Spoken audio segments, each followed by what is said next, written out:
बिस्मिल्लाहिर्रहमानिर्रहीम। अस्सलाम वालेकुम डियर स्टूडेंट, उम्मीद है कि आप सब खैर ऑफियत से होंगे। आज का जो हमारा सब्जेक्ट है वो है लेक्चर फ्रॉम प्रोग्रामिंग फंडामेंटल और सी प्लस प्लस। आज का जो हमारा लेक्चर है वो हमारे पास है प्रोसेसिंग में लैंग्वेज कैसे प्रोसेस की जाती है। हमारे पास डेटा टाइप्स कौन कौन सी हैं, वेरिएबल्स कौन कौन से हैं। तो आज इन सबको हम देखेंगे। सबसे पहले मैं बताऊँ मुझे कि लैंग्वेज प्रोसेसिंग मीन्स के हम क्या कर सकें, प्रोसेस कर दें एक लैंग्वेज को दूसरी लैंग्वेज के अंदर। या फिर हम क्या कर सकते हैं, जब हम क्या करते हैं, हम कोई भी लैंग्वेज कंप्यूटर को देते हैं तो कंप्यूटर क्या करता है, उसको प्रोसेस करता है अपनी लैंग्वेज के अंदर। या फिर जब हमने उससे कोई रिज़ल्ट लेना होता है तो वो हमें क्या करता है, हमें हमारी लैंग्वेज में रिज़ल्ट दिखाता है। तो इसके लिए हमारे पास तीन चीज़ें होती हैं, एक होते हैं compiler, assembler and interpreter. Compiler हमारे पास क्या करता है, हमारे पास कंपाइलर कंपाइल करता है होल कोड को। हमारे पास जितना भी कोड होता है इन वन टाइम के अंदर वो हमारे पास क्या करता है, एग्जीक्यूट करता है और हमें रिजल्ट जनरेट करके देता है। Next thing is assembler. Assembler क्या करता है, हमारे पास असेंबली कोड को क्या करता है, हमारे पास कन्वर्ट करता है मशीन रीडेबल कोड के अंदर। मीन्स कि असेंबलर का काम होता है कि वो हमारे पास क्या करे, जो भी कोड उसको दिया जाता है वो उसको हमारे पास सोर्स कोड के अंदर, हमारे पास मशीन रीडेबल कोड के अंदर कन्वर्ट करता है। इंटरप्रेटर क्या होता है, इंटरप्रेटर भी हमारे पास क्या करता है, कन्वर्ट करता है from one language to another language. Means कि एक लैंग्वेज को कन्वर्ट करता है दूसरी लैंग्वेज के अंदर। लेकिन इंटरप्रेटर हमारे पास क्या करता है, लाइन बाय लाइन। मीन्स कि पहले एक लाइन को एग्जीक्यूट करेगा, फिर दूसरी लाइन को अगर कहीं पर एरर आ गया तो हमारे पास क्या करेगा, वहीं पर एरर मैसेज शो कर देगा। बल्कि कंपाइलर इसके अगेंस्ट हमारे पास क्या करता है, होल कोड को क्या करता है, सोर्स कोड को हमारे पास क्या करता है, एग्जीक्यूट करता है और जो भी एरर होता है उसको एंड पर क्या करता है, हमें फाइंड आउट करके देता है। इसके अलावा हमने देखना है कि हमारे पास डेटा टाइप्स, जो हमारे पास आइडेंटिफायर हैं, वेरिएबल्स हैं, वो कैसे डिक्लेयर किए जाते हैं। वेरिएबल्स मीन्स के अगर आप लोगों को याद हो तो हमने प्रोग्रामिंग की एग्जांपल्स की हैं और आज भी इंशाल्लाह प्रोग्रामिंग की एग्जांपल करेंगे दो। तो उसके अंदर आप लोगों को याद हो तो हमने देखा था कि हमारे पास क्या था, हमारे पास एक प्रोग्राम था, हमने प्रोग्राम किया जिसके अंदर हमने वेरिएबल डिक्लेयर किए। तो आज भी हम देखेंगे कि कैसे वेरिएबल को डिक्लेयर किया जाता है और किन किन नाम से डिक्लेयर किया जाता है। इसके बाद हम देखेंगे कि हमारे पास डेटा टाइप्स कौन कौन सी हैं। डेटा टाइप्स हमारे पास कितनी साइज़ लेते हैं, मतलब कि कितनी बाइट की साइज़ लेते हैं, तो ये हम आज देखेंगे और उसको प्रोग्रामिंग के थ्रू चेक भी करेंगे कि वो कितनी साइज़ ले रहा है। तो जो जैसा कि आप लोगों को याद है हमने पढ़ा था, इंट हमने लिया है, फ्लोट लिया है, कैरेक्टर लिया है। तो हम आज देखेंगे कि ये हमारे पास वर्क करते हैं। तो देखते हैं कि आज के टॉपिक हमारे पास कौन कौन से हैं। Language processing. Language processor means कि लैंग्वेज को प्रोसेस करना from one language to another. Source code and object code. Source code कौन सा होता है, सोर्स कोड हमारे पास हाई लेवल लैंग्वेज का कोड होता है जिसको जो हमारी लैंग्वेज में लिखा हुआ होता है उसको क्या करना, मशीन रीडेबल कोड में कन्वर्ट करना, तो उसको हम क्या कहते हैं, ऑब्जेक्ट कोड कहते हैं। कंपाइलर क्या करता है, कंपाइल करता है होल कोड को हमारे पास इकट्ठा जो है एक ही टाइम के अंदर कंपाइलर जो है कंपाइल करता है। और कंपाइलर हमारे पास एग्जांपल कौन सी है, जैसे कि सी प्लस प्लस के हमारे पास क्या है, कंपाइलर है, डेव हो गया। इस तरह हमारे पास इंटरप्रेटर है, इंटरप्रेटर क्या करता है, इंटरप्रेटर हमारे पास line one by line one हमारे पास क्या करता है, लाइन को क्या करता है, इंटरप्रेट करता है या फिर उसको एग्जीक्यूट करता है। और एरर होने पर वो हमारे पास क्या करता है, उसी लाइन पर वो उसको रोक कर हमें एरर शो कर देता है। हमारे पास आइडेंटिफायर्स कौन से हैं, अभी बताया कि हमारे पास जो वेरिएबल्स होते हैं जो हम डिक्लेयर करते हैं उनको हम आइडेंटिफायर कहते हैं। और डेटा टाइप्स हमारे पास कौन सी होती हैं, डेटा टाइप हमारे पास जैसे कि इंट हो गया, फ्लोट हो गया, डबल हो गया, हमारे पास कैरेक्टर हो गया, डबल हो गया हमारे पास, एंड हमारे पास जो है सो ऑन, हमारे पास बहुत सारे जो हैं इसके हमारे पास डेटा टाइप्स हैं। तो सबसे पहले हम देखते हैं कि हमारे पास लैंग्वेज प्रोसेसर क्या है। Assembly language is the machine dependent yet that are being used to represent instruction in it are not directly understandable by machine, and high level language is machine independent. A computer understand instruction in machine code. Computer क्या करता है, हमारे पास understand करता है machine code को the form of zeros and one. ये तो आपको पहले बता दिया गया था कि हमारे पास कंप्यूटर जो है वो सिर्फ और सिर्फ एक ही लैंग्वेज समझता है और उसको बाइंड लैंग्वेज कहते हैं, या 0-1 की लैंग्वेज कहते हैं, या मशीन लैंग्वेज कहते हैं। तीनों नाम उसी के हैं, 0-1 की लैंग्वेज, मशीन लैंग्वेज या बाइंड लैंग्वेज। और कंप्यूटर कोई और लैंग्वेज नहीं समझता, उसको समझ नहीं आती, वो सिर्फ और सिर्फ एक ही लैंग्वेज समझता है और उसको 0-1 की लैंग्वेज कहा जाता है। It is a tedious task to write the computer program directly in machine code. हमारे पास टीडियस टास्क है कि हम क्या करें, डायरेक्टली हम इसको राइट करें मशीन कोड के अंदर। The program are written mostly in high level language like Java, C plus plus, Python, etc। Program जो है ज़्यादातर लिखा जाता है हमारे पास किस लैंग्वेज के अंदर, हमारे पास हाई लेवल लैंग्वेज के अंदर, जैसे कि जावा हो गया, सी प्लस प्लस हो गया, पाइथन हो गया। बहुत सारे हमारे पास और लैंग्वेजेस हैं जो कि हमारे पास हाई लेवल लैंग्वेजेस हैं जिनके अंदर प्रोग्राम करते हैं। क्योंकि हमारे पास प्रोग्राम जो है हमारे पास हाई लेवल लैंग्वेज हमें क्योंकि इंसान को समझ आती है, इसलिए वो उसके अंदर लिखना ईजी है बानिस्बत इसके कि हम इसको क्या कर सकें, हम इसको कंप्यूटर की लैंग्वेज में लिखें, 0-1 की लैंग्वेज में लिखें तो हमारे लिए बहुत ही ज़्यादा मुश्किल है। एंड और कॉल्ड और उनको हम क्या कहते हैं, सोर्स कोड कहते हैं, जो कि अभी बता चुका हूँ। सोर्स कोड हमारे पास वो होता है जो कि इंसान की लैंग्वेज में होता है, जो कि ह्यूमन रीडेबल होता है, जिसको ह्यूमन ईजिली रीड कर सकते हैं, या फिर हम क्या कर सकते हैं, उसको राइट कर सकते हैं। लेकिन कंप्यूटर के लिए समझना मुश्किल होता है तो कंप्यूटर उसको कन्वर्ट करते हैं किस चीज़ में, ऑब्जेक्ट कोड के अंदर। This source can not code cannot be executed directly by the computer and must be converted to machine language to be executed। source code जो है एग्जीक्यूट डायरेक्टली एग्जीक्यूट नहीं होता कंप्यूटर के अंदर। कंप्यूटर क्या करता है, वही बात की पहले उसको मशीन लैंग्वेज के अंदर कन्वर्ट करेगा और उसके बाद एग्जीक्यूट करेगा। Hence a special translator system software is use to translate the program written high level language into machine code is called language processor. जो हमारे पास क्या कहता है, हमारे पास एक स्पेसिफिक हमारे पास स्पेशल हाई लेवल लैंग्वेज के अंदर कोड जो है लिखा गया है, उसको जो सिस्टम सॉफ्टवेयर हमारे पास कन्वर्ट करते हैं मशीन कोड के अंदर, हम उसको क्या करते हैं, लैंग्वेज प्रोसेसर कहते हैं। मींस कि लैंग्वेज को प्रोसेस करना from one language to another language. And the program after translated into machine code, object program और ऑब्जेक्ट कोड।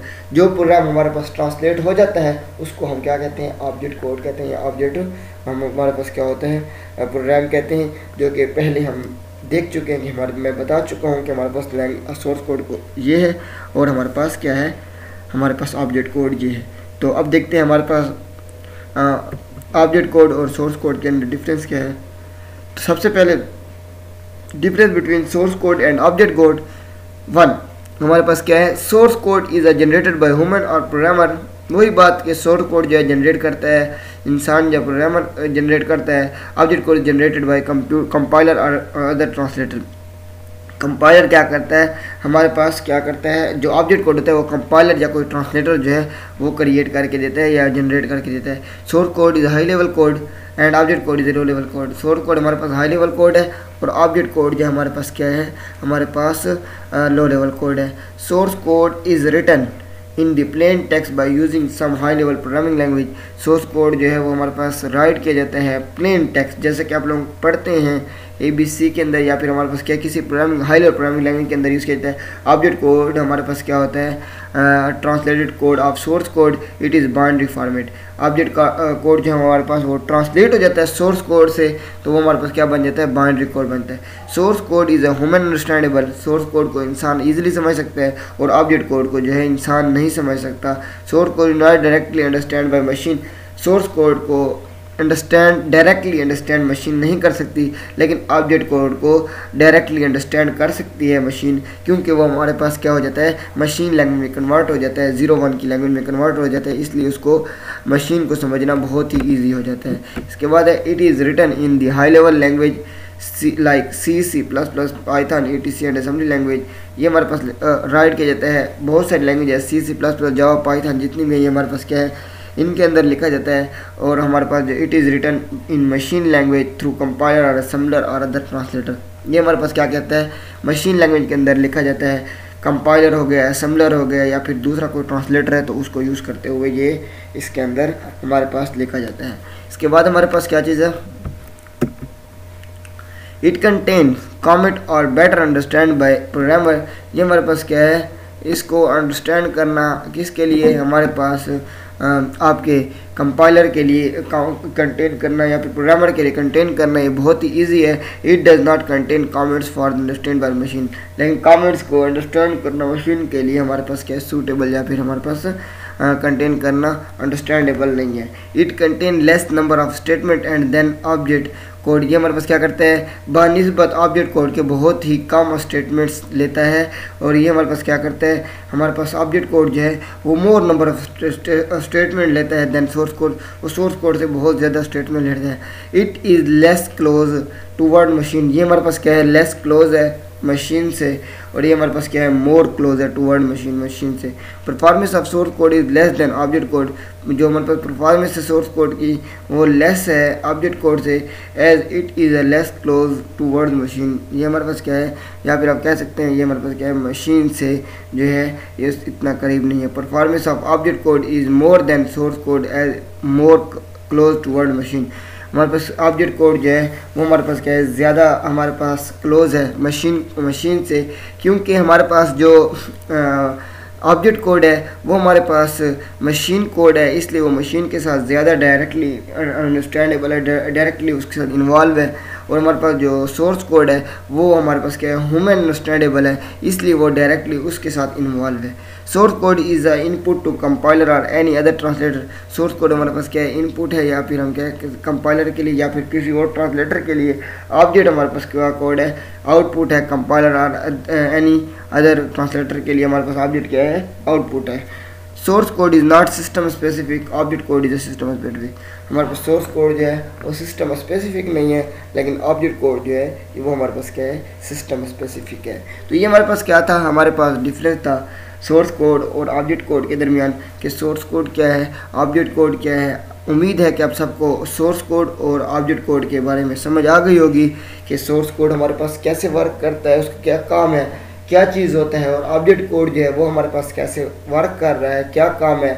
डायरेक्टली अगर छोटी सी इसकी डेफिनेशन लिखी जाए तो वो ये है कि सोर्स कोड हमारे पास वो कोड है जिसको इंसान ईजिली समझ सकता है, और वो programming high level programming language के अंदर लिखा जाता है। और ऑब्जेक्ट कोड हमारे पास वो कोड है जिसको इंसान नहीं समझ सकता, वो कोड जो कि हमारे पास हाई लेवल लैंग्वेज से ट्रांसलेट होकर हमें मिलता है, उसको हम ऑब्जेक्ट कोड कहते हैं। और वो हमारे पास मशीन रीडेबल फॉर्म में होता है, 0-1 की लैंग्वेज में होता है, बाइनरी लैंग्वेज में होता है, या फिर मशीन लैंग्वेज में होता है। इसको हम क्या कहते हैं, ऑब्जेक्ट कोड कहते हैं। तो उम्मीद है कि आपको समझ आ चुकी होगी कि सोर्स कोड और ऑब्जेक्ट कोड के अंदर डिफरेंस क्या है। अब हम नेक्स्ट चलते हैं कि हमारे पास कंपाइलर क्या चीज़ है। कंपाइलर,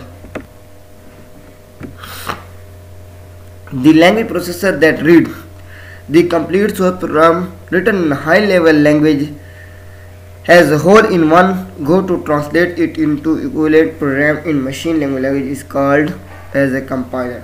वही बात जो पहले बता चुका हूँ फर्स्ट टाइम के अंदर कि कंपाइलर हमारे पास एक ऐसा प्रोग्राम है, एक ऐसी वो है कंपाइलर जिसके अंदर हम क्या करते हैं, होल सोर्स कोड को क्या करते हैं, हम जब राइट कर लेते हैं हाई लेवल लैंग्वेज का जो कोड होता है उसको राइट कर लेते हैं, तो हम जब जैसे ही गो करते हैं या जैसे ही एग्जीक्यूट करते हैं तो सारे के सारा जो कोड है उसको एक ही टाइम के अंदर वो क्या करते हैं, मशीन लैंग्वेज के अंदर जो ट्रांसलेट करता है उसको हम क्या कहते हैं, कंपाइलर कहते हैं। मीन्स कि हमने एग्जीक्यूट किया, वो उसको क्या करता है, ट्रांसलेट कर देते हैं मशीन लैंग्वेज के अंदर और हमें रिजल्ट जनरेट करके देता है। जैसे आप डेव के अंदर एक प्रोग्राम लिखते हैं, चाहे जितना भी बड़ा प्रोग्राम हो, आप एक ही उसके अंदर आप क्या करते हैं, आप एग्जीक्यूट करते हैं, देन वो उसको ट्रांसलेट करता है, फिर हमें क्या करता है, हमारे लैंग्वेज में रिजल्ट दिखाता है।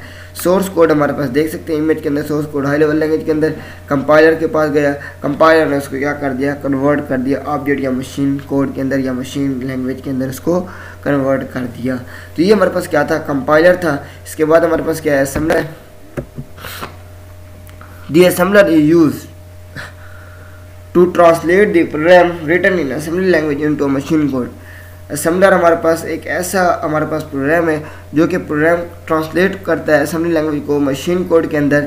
The source program is a input of assembler that contain assembly language instruction. हमारे पास सोर्स प्रोग्राम जो है वो हमारे पास एक इनपुट है असेंबलर का, जो कंटेन करता है किस चीज़ को, आपके हमारे पास जो असेंबली लैंग्वेज है उसके इंस्ट्रक्शन को। The output generated by assembler is the object code और machine code understand by computer. हमारे पास जो हमारे पास ये कह सकते हैं कि आउटपुट जो जनरेट किया जाता है सिमिलर का, उसको हम ऑब्जेक्ट कोड या मशीन कोड के अंदर अंडरस्टैंडेबल बाय कंप्यूटर, जो कि मशीन कंप्यूटर समझता है, उसके अंदर कन्वर्ट करने के लिए हम सिमिलर को यूज़ करते हैं। अगर आप देखें तो हमारे पास जितनी भी चीज़ें हैं वो हमारे पास इसी चीज़ के लिए हैं कि चाहे कंपाइलर है चाहे सिमिलर जो भी है, उसका काम यही है कि वो आपका जो ह्यूमन का कोड है वो उसको कन्वर्ट करे मशीन कोड के अंदर। तो हमारे पास सिमिलर भी वही काम कर रहा है कि वो उसको कन्वर्ट कर रहा है वहाँ से मशीन कोड के अंदर, कि मशीन कोड के अंदर हमारे पास ये कन्वर्ट हो जाए। इसके बाद हमारे पास क्या चीज़ है, इंटरप्रेटर है। The translation of single statement of source program into a machine code is done by language processor and execute it immediately before moving on the next line is called an interpreter। वही बात कि हमारे पास ये क्या करता है, single statement of source को machine code के अंदर क्या करता है, लैंग्वेज प्रोसेसर के अंदर एग्जीक्यूट करता है, बिफोर मूव करता है on the next line is called interpreter. Means कि उस वक्त लाइन के ऊपर नेक्स्ट लाइन के ऊपर मूव करता है जब तक कि हमारे पास फर्स्ट एग्जीक्यूट होती है। हर एक लाइन बाय लाइन एग्जीक्यूट करता रहता है। तो इस चीज़ को हम क्या कहते हैं, कंपाइलर और इंटरप्रेटर में मेन डिफरेंस यही है कि हमारे पास वो क्या करते हैं, फुल पूरे कोड को एग्जीक्यूट करता है और ये लाइन बाय लाइन एग्जीक्यूट करते हैं। If there is an error in the statement, अगर कोई एरर आ जाए स्टेटमेंट के अंदर, the interpreter terminate it translating process at the statement and display the error message. अगर कहीं पर कोई एरर आ जाए तो ये क्या करते हैं, वहीं पर टर्मिनेट हो जाता है और ट्रांसलेट प्रोसेसर जो है वो क्या करता है, स्टेटमेंट को अंदर हमारे पास डिस्प्ले करता है कि हमारे पास फलां एरर जो है आ चुका है। तो ये हमारे पास क्या था, इंटरप्रेटर था। अब डिफरेंस देखते हैं कि हमारे पास कंपाइलर और इंटरप्रेटर के दरमियान में डिफरेंस क्या है। Compiler is a program which converts the entire source code of program language into executable machine code for CPU। हमारे पास कंपाइलर एक ऐसा प्रोग्राम है जो कि कन्वर्ट करता है इंटायर सोर्स प्रोग्रामिंग कोड को एग्जीक्यूटेबल मशीन कोड के अंदर। इंटरप्रेटर क्या करता है, take a source program and run line by line the translating each line at it come to it. और ये हमारे पास क्या करता है, इंटरप्रेटर के इसके अंदर ये डिफरेंस है कि ये हमारे पास कन्वर्ट करता है लाइन बाय लाइन, एक एक लाइन को लेता है और एग्जीक्यूट करता रहता है। Compiler takes large amount of time to analyse the entire source code but the overall execution time of the program is comparably faster. ये हमारे पास क्या करता है, कंपाइलर हमारे पास बहुत ज़्यादा टाइम लेता है इंटायर सोर्स कोड को क्या करना, एग्जीक्यूट करने में, लेकिन ओवरऑल अगर एग्जीक्यूशन टाइम देखा जाए तो इसका बहुत ही कम है। हमारे पास कंपाइलर जो है फास्टर कहलाया जाता है कि हमारे पास faster. Interpreter take less amount of time to analyse the source code. ये एनालाइज करता है, एनालाइज करने का जिसका टाइम होता है इंटरप्रेटर का वो बहुत ही कम होता है, लेकिन overall execution time of the programmer is slower. लेकिन हमारे पास ओवरऑल जो हमारे पास एग्जीक्यूशन है टाइम का वो हमारे पास क्या है, प्रोग्राम का, वो हमारे पास स्लोअर है। कंपाइलर जो है जनरेट करता है the error message only after the scanning the whole program, so debugging is comparably hard as error can be present and where in the program. Compiler क्या करता है, जनरेट करता है एरर मैसेज, और जब हमारे पास ये पूरे के पूरे कोड को स्कैन कर लेता है उसके बाद हमारे पास क्या करता है, हमें एरर जो है फाइंड करके देता है। लेकिन ये हमारे पास क्या करता है, debugging is easier, it contain the translating the program until the error is met। हमारे पास इसको डिबग करना इजी है और एरर फाइंड करना इसके अंदर हमारे पास बहुत ज़्यादा इजी है। जनरेट इमीडिएट ऑब्जेक्ट कोड, हमारे पास ये जनरेट करता है immediate object code, no intermediate object code is generated. इसके अंदर इंटरप्रेटर के अंदर हमारे पास कोई भी कोड जो है इमीडिएट ऑब्जेक्ट कोड जो है जनरेट नहीं किया जाता। तो ये हमारे पास क्या थे, हमारे पास ये कंपाइलर और इसके दरमियान में हमारे पास ये डिफरेंस था कि हमारे पास कंपाइलर और इंटरप्रेटर के अंदर डिफरेंस क्या है। तो उम्मीद है कि आप सबको कंपाइलर, इंटरप्रेटर और असेंबलर के बारे में समझ आ गई होगी। और इसके अलावा हमारे पास क्या है, कंपाइलर, इंटरप्रेटर और क्या कहते हैं के दरमियान में मेन डिफरेंसेस क्या हैं। तो ये हमारे पास क्या थे, कंपाइलर और इंटरप्रेटर के डिफरेंसेस थे। अब हम देखते हैं कि हमारे पास C++ के आइडेंटिफायर के क्या हैं। All C++ variable must be identified with unique name. हमारे पास जितने भी C++ के वेरिएबल्स हैं ये सारे के सारे हमारे पास क्या किए जाते हैं, यूनिक नेम से आइडेंटिफाई किए जाते हैं। मीन्स के हर एक का अलग नाम होता है। जैसे कि अगर आप लोगों को देखा हो तो हमने एक प्रोग्राम लिखा था A = 5, B = 7, C = A + B। ए एक अलग यूनिक दिया गया था, फिर बी फिर एक और यूनिक नाम दिया गया था, फिर तीसरा यूनिक नाम दिया गया था, तब जाकर हमने क्या किया था, हमने कोई भी नाम एक जैसा नहीं दिया था। तो इसके बाद these unique names are called identifier. ये जो यूनिक नेम होते हैं इनको हम क्या कहते हैं, आइडेंटिफायर कहते हैं। Identifier can short name like x हो गया, वाई हो गया, जैसे मैंने अभी ए और बी के बारे में बताया, यहाँ पर ये कह रहा है एक्स हो गया, वाई हो गया, are more descriptive names as, sum, total और वॉल्यूम। जैसे हमने उस दिन किया था OBT लिख दिया था, फिर हमने लिखा था कि हमारे पास क्या है, टोटल क्या है, फिर हमने परसेंटेज का नाम से हमने P और CNT लिख दिया था। तो हमने क्या किया था, ये परसेंटेज के नाम से। तो हमारे पास ये जो नेम है, ये जो हम यूनिक नेम लेते हैं, इनको हम क्या कहते हैं, आइडेंटिफायर कहते हैं। It is recommended to use to descriptive name in order to create understandable and maintainable code. ये हमारे पास क्या कहते हैं, ताकि हम क्या कर सकें, अंडरस्टैंड कर सकें या फिर मेंटेन कर सकें किस चीज़ को, कोड को। ये हमारे पास प्रोग्रामिंग एग्जाम्पल है। अब इसके अंदर मैं आपको बताता हूँ कि हमारे पास कौन कौन से आइडेंटिफायर हैं। हैश इंक्लूड आईओ स्ट्रीम, ये आपको पता है कि हमारे पास हैश जो हमारे पास प्री प्रोसेसर डायरेक्टरी है। Using name space STD int main, फिर हमारे पास क्या चीज़ है, हमारे पास क्या है, इंट मिनट्स पर और इक्वल टू 60। अब यहाँ पर हमारे पास क्या है, इंट और मिनट पर और इक्वल टू 60 का क्या मतलब है कि एक हमारे पास जो घंटे के अंदर हमारे पास मिनट हैं वो कितने होंगे, हमारे पास 60 होंगे। और ये हमारे पास जो मिनट्स पर और लिखा हुआ है, ये हमारे पास क्या है, आइडेंटिफायर है, यूनिक नेम लिखा गया है।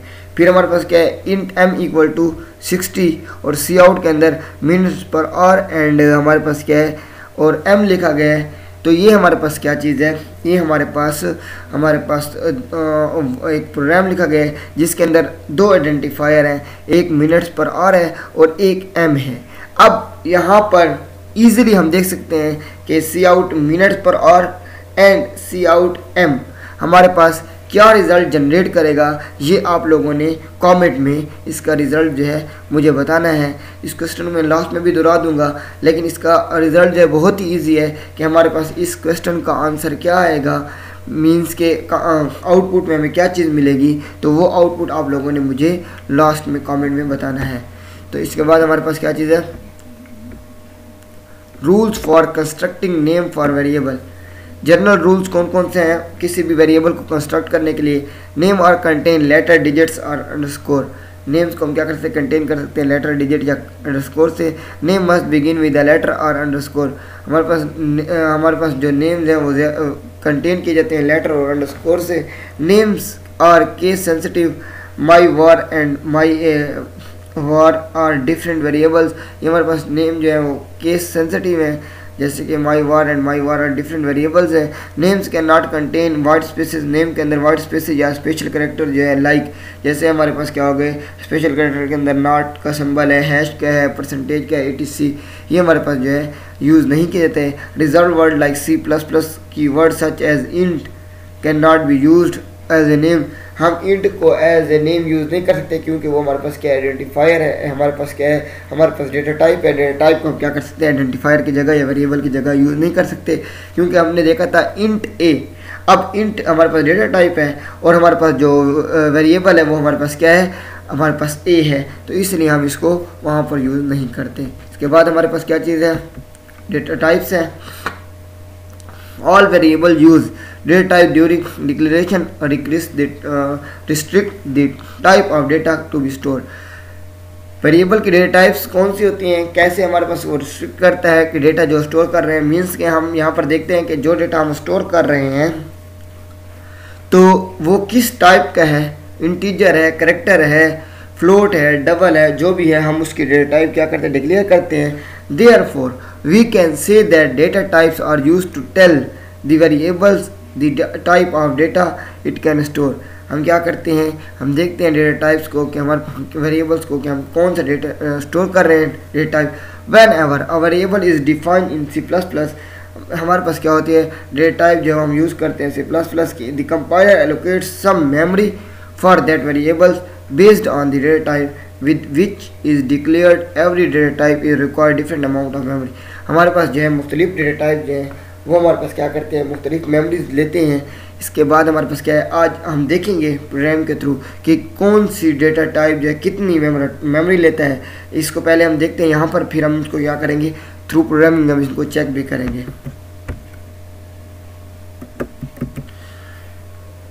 डेटा टाइप मीनिंग साइज यही साइज हम कंपाइलर से, हम डेव से क्या करेंगे, प्रोग्राम के थ्रू इसको चेक करेंगे। डेटा टाइप इंट है, मीनिंग इंटीजर, और साइज क्या है 2 और 4 बाइट।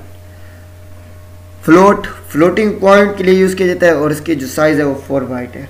डबल फ्लोटिंग पॉइंट के लिए, और हमारे इसकी जो साइज़ है वो 8 बाइट है। करेक्टर CHAR, करेक्टर हमारे पास क्या करता है, करेक्टर के लिए यूज़ किया जाता है, और 1 बाइट इसकी जो है साइज़ होती है। W4/_T वाइड करेक्टर के लिए, जो कि हमारे पास 2 बाइट की साइज़ लेता है। बोलियन के लिए यूज़ किया जाता है, और ये हमारे पास क्या करता है, 1 बाइट की साइज़ जो एक साइज़ की बाइट जो है लेता है। वाइड एम्प्टी, वाइड हमारे पास कोई हमारे पास साइज़ नहीं लेता, ये एम्प्टी होता है, इसका मतलब एम्प्टी है, और ये हमारे पास कोई भी हमारे पास साइज़ नहीं लेता। डेटा टाइप्स इन C++, कौन कौन से, primary, derived end user defined. अब प्राइमरी कौन से, इंटीजर हो गए, करेक्टर हो गए, Boolean, floating point, double floating point, wide और वाइड करेक्टर जो भी ऊपर पड़े हैं। ड्राइव कौन से हैं, फंक्शन हो गए, अरे हो गए, पॉइंटर हो गए और रेफरेंसेस हो गए। यूज़र डिफाइन कौन से हैं, जो यूज़र खुद डिफाइन करते हैं। अब प्राइमरी वो होते हैं जो हम क्या करते हैं, हमारे लिए यूज़ करना ज़रूरी होते हैं। ड्राइव्ड वो होते हैं जो कि क्या करते हैं, हमें कंप्यूटर जो है, कंपाइलर जो है वो ड्राइव करके देता है। यूज़र डिफाइन वो होते हैं जो कि यूज़र क्या करते हैं, खुद डिफाइन करता है for the purpose of time, जो चीज़ को ज़रूरत होती है। क्लास हो गई, स्ट्रक्चर हो गया, यूनियन हो गया, enum हो गया, और डेफ हो गया। ये हमारे पास क्या है, ये हमारे पास कुछ डेटा टाइप्स हैं।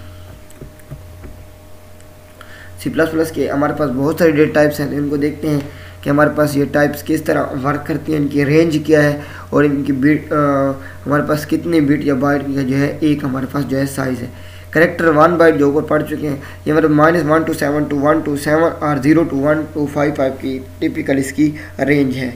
अनसाइंड करेक्टर हमारे पास 1 बाइट का है, जो 0 to 255 तक हमारे पास रहता है।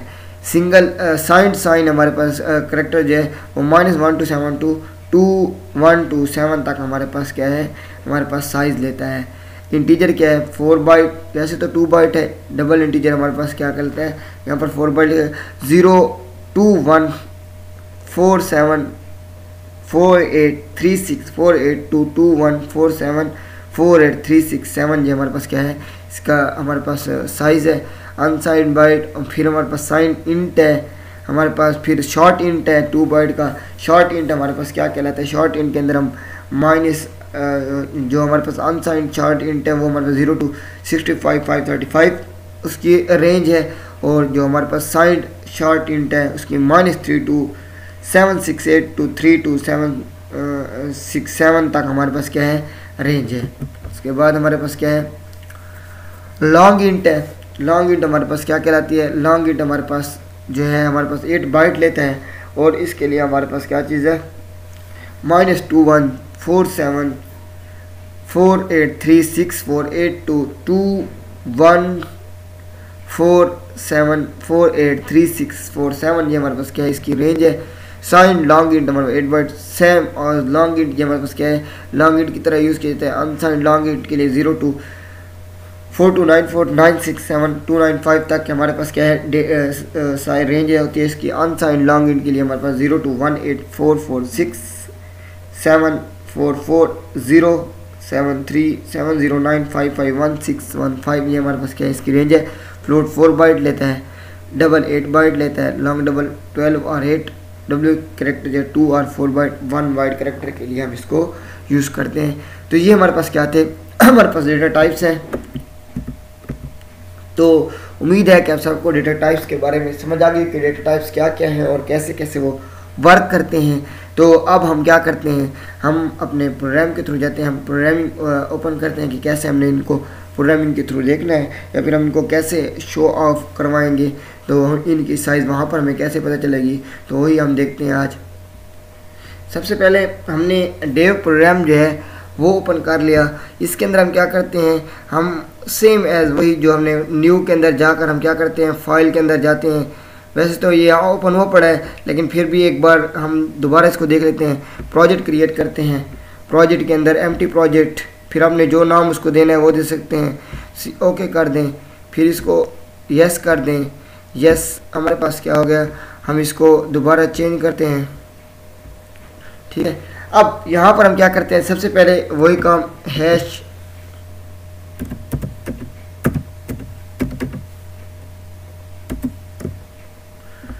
Include IO stream,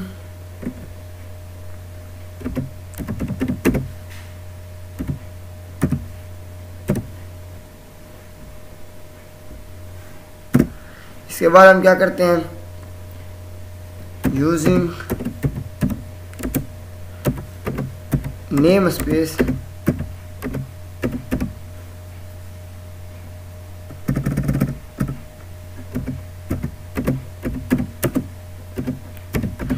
std int main।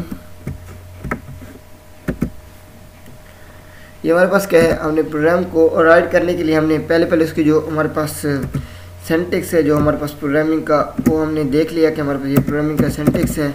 अब हम क्या करते हैं, इस बॉडी के अंदर हमने जो भी चीज़ लिखनी है, फॉर एग्जांपल सबसे पहले हमने आज एक चीज़ पढ़ी, वो था कि आइडेंटिफायर जो है कैसे डिक्लेयर किया जाता है। सबसे पहले हम क्या करते हैं, आइडेंटिफायर को जो है डिक्लेयर करते हैं int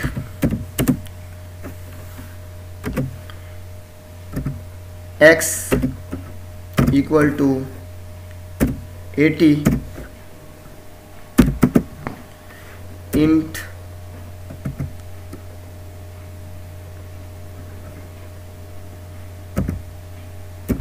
int y equal to 90, cout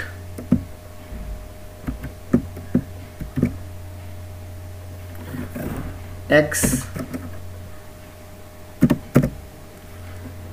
cout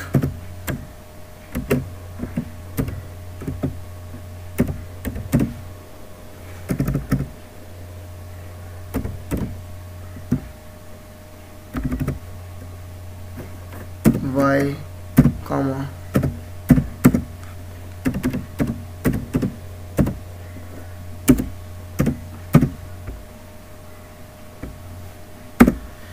तो हमने जो x यहाँ पर देखें, ये हमारे पास जो है, सबसे पहले तो आपको डेटा टाइप और इसके अंदर मैं दोनों चीज़ें बता देता हूँ। ये हमारे पास इंट जो हमने लिया, ये हमारे पास क्या है, डेटा टाइप है।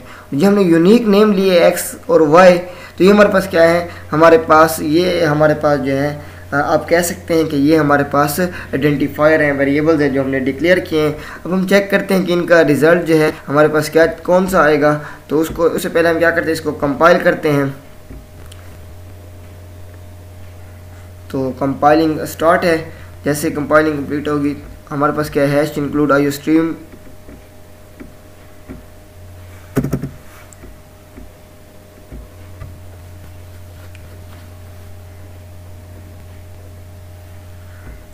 cout। ठीक है, यहाँ पर हमने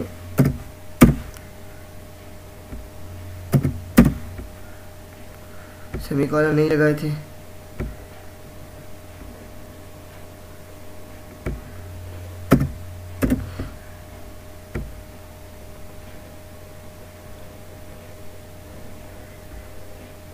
तो अब देखिए कोई एरर, कोई वार्निंग नहीं है। तो इस तरह अगर कोई एरर आ जाए तो आपने इसी तरह रिमूव करने। ये हमारे पास क्या थे, हमारे पास सेमीकोलन पहले नहीं लगाए गए, तो उसने कहा कि सेमीकोलन लगाएं। फिर वहाँ पर हमने सी को हमने कैपिटल ले लिया, तो उसने बताया कि नहीं आप इसको भी ठीक करें।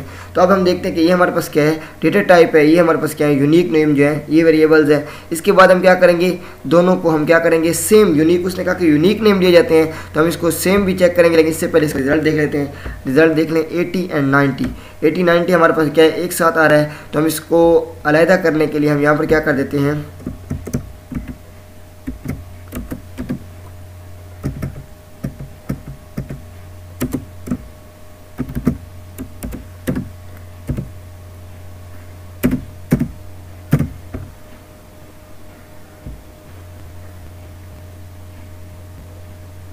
एंड एल लगा दिया तो हमारे पास वो क्या हो गया, वहीं पर उसने उस लाइन को ब्रेक कर दिया और हमारे पास दूसरी लाइन जो है यहाँ पर हमारे पास शो हो गई। तो ये हमारे पास क्या था, हमारे पास वेरिएबल को कैसे कौन से होते हैं और डेटा टाइप कौन से होते हैं। उम्मीद है कि आपको समझ आ गई होगी। अब यहाँ पर हम क्या करते हैं, एक और काम करते हैं, यहाँ पर हम एक्स ले लेते हैं, दोनों नाम सेम हो गए। तो अब क्या करते हैं, इसका एरर चेक करते हैं। देखिए वो क्या कह रहा है, वो कहते हैं कि हमारे पास यहाँ पर एरर y वाज नॉट, यहाँ पर y को भी हटा देते हैं।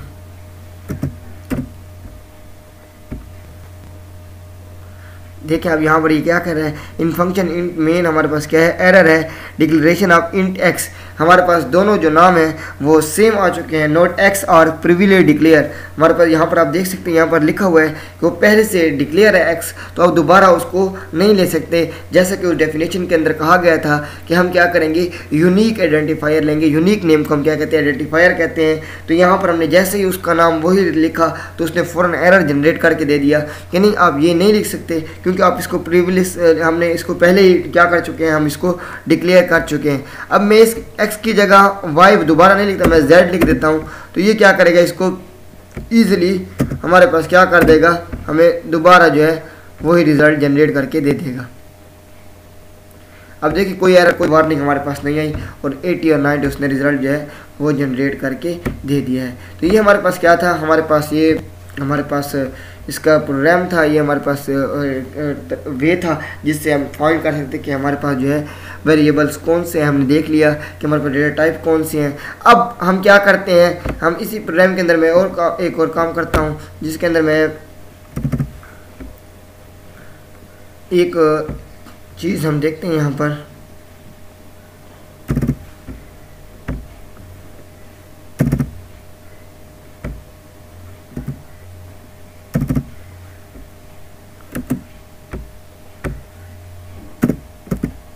अब यहाँ पर हम चेक करते हैं कि हमारे पास जो मैंने वहाँ पर साइज़ बताई कि कैरेक्टर की इतनी साइज़ है, इंटीजर की इतनी साइज़ है।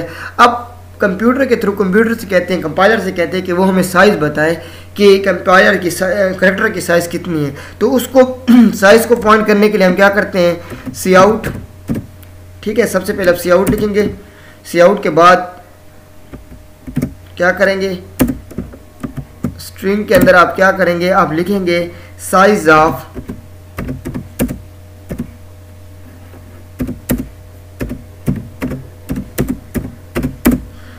Character is. अब यहां तक लिखने के बाद आप देख सकते हैं ये सेम की सेम हमें इसी तरह आएगी। लेकिन इसके बाद आप लोग क्या करेंगे, यहां पर लिखेंगे साइज ऑफ CHAR कैरेक्टर, ठीक है। और यहां पर अब क्या कर देंगे,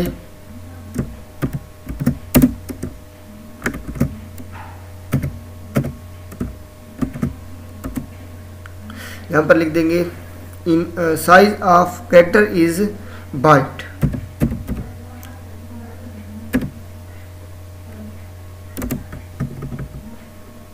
और यहां पर आप कर दें इसको फिलहाल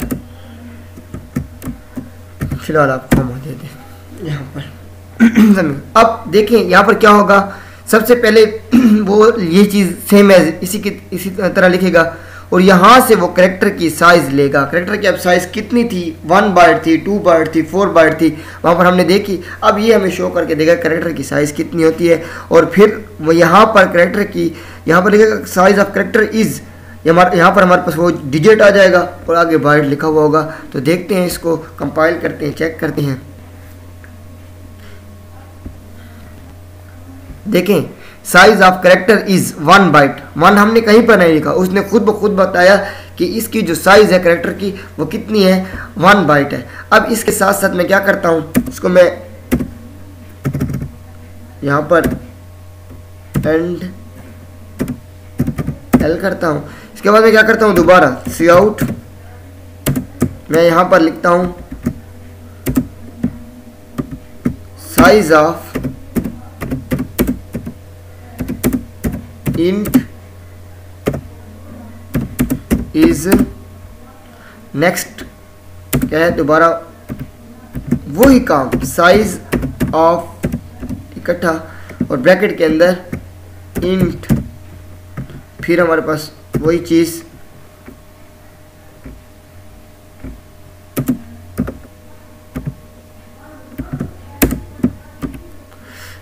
यहाँ पर लिख देंगे बाइट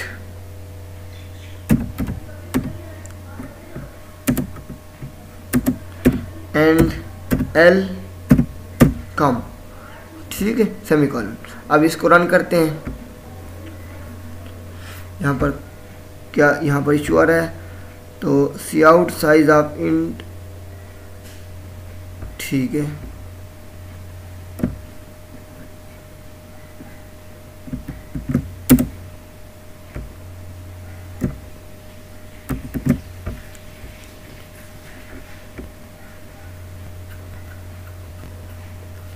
देख सकते हैं size of character is 1 byte, size of int is 4 byte. ये हमारे पास क्या कर रहा है, साइज शो कर रहा है हर एक इसकी कि हमारे पास क्या है, कि इसकी कितनी साइज़ है। यहाँ पर हालांकि हमने उनको नहीं बताया, हमने सिर्फ और सिर्फ ये चीज़ हमने लिखी और यहाँ पर इसने अब 1 2 3 मैं और लिख देता हूँ, उसके बाद बाकी सबको आप खुद चेक करते रहें। Size of float,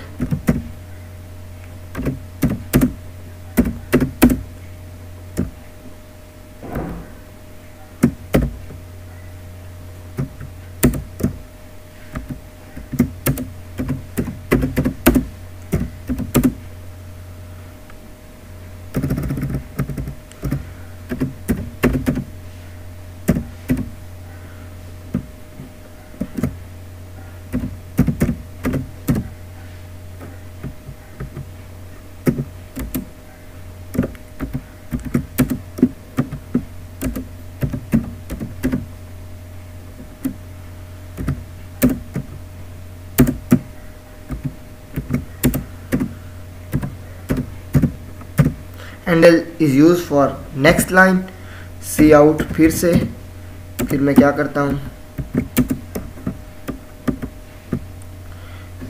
size of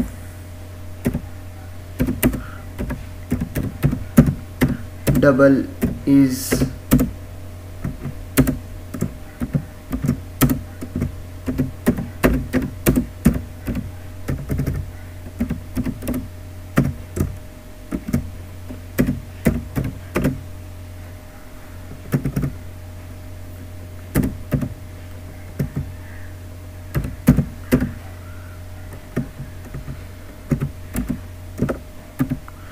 हमारे पास क्या हो गया, बाइट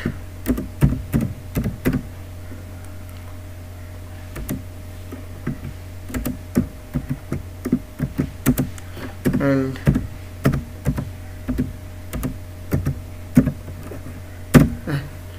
हम इनको चेक करते हैं।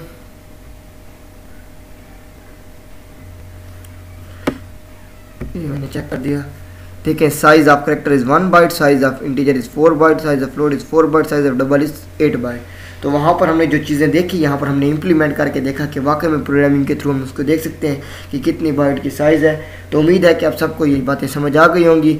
ये हमारे पास क्या था, यहाँ पर हमने इस प्रोग्राम को भी ख़त्म नहीं किया, हमने इसको कमेंट कर दिया। इसको हम कमेंट कहते हैं, जो चीज़ कमेंट हो जाती है उसको कंपाइलर जो है उसको वो रीड आउट, वो वहाँ पर उसको एग्जीक्यूट नहीं करता, वो उसको कन्वर्ट नहीं करता, वो उसको देखता ही नहीं है, बल्कि वो हमारे पास हिंट के लिए हम इसको यूज़ करते हैं। तो ये प्रोग्राम हमारे पास ये था। ये हमारे पास डेटा टाइप्स क्या होते हैं, हमारे पास आइडेंटिफायर्स क्या होते हैं, हमारे पास वेरिएबल्स क्या हैं, हमारे पास डेटा टाइप्स की जो है साइज़ किस तरह हमारे पास देखी जाती है। तो उम्मीद है कि ये सारी की सारी चीज़ें आप सबको समझ आ गई होंगी।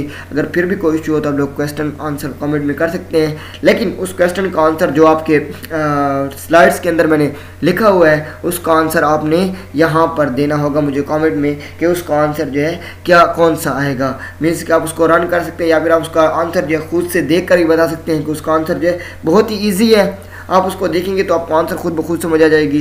तो आपने इसका आंसर यहाँ पर देना होगा। ओके जी, अल्लाह हाफिज़, thank you very much, best of luck.